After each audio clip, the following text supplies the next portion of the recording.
গত ১৬ ডিসেম্বর সামাজিক যোগাযোগের মাধ্যমে আলোচনায় আসেন নরেন্দ্র মোদী। বাংলাদেশের মহান মুক্তিযুদ্ধকে ইঙ্গিত করে দেওয়া এক পোস্টে তিনি যা বলেছেন তা নিয়ে রীতিমতো হট্টগোল শুরু হয়ে যায়। ১৯৭১ সালের ১৬ ডিসেম্বর পাকিস্তানি সেনা সদস্যদের বাংলাদেশের কাছে আত্মসমর্পণকে নিজেদের বলে দাবি করেন তিনি।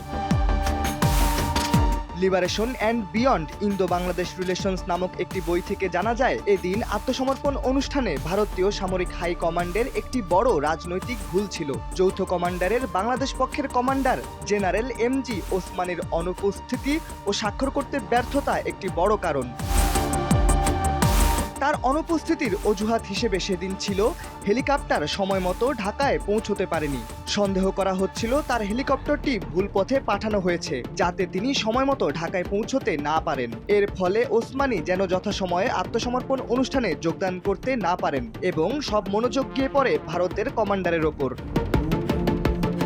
মূলত এর জের ধরেই ভারত দাবি করে পাকিস্তান আত্মসমর্পণ করেছিল ভারতের কাছে। এ দাবির সুস্পষ্ট জবাব দিয়েছে বাংলাদেশ সরকার। বুধবার ১৮ ডিসেম্বর মোদির বিতর্কিত পোস্টের প্রতিবাদে এক বিবৃতি দিয়েছে বাংলাদেশ। যে বিবৃতিতে তুলে ধরা হয়েছে বাংলাদেশের ইতিহাস। বিবৃতিতে জানানো হয়, বাংলাদেশ ১৯৭১ সালে গৌরবময় বিজয় অর্জন করে এবং আমরা সে বিজয়ের সত্য উদযাপনকারী। শাহরিয়ার আহমেদ, দৈনিক ডেস্টিনি।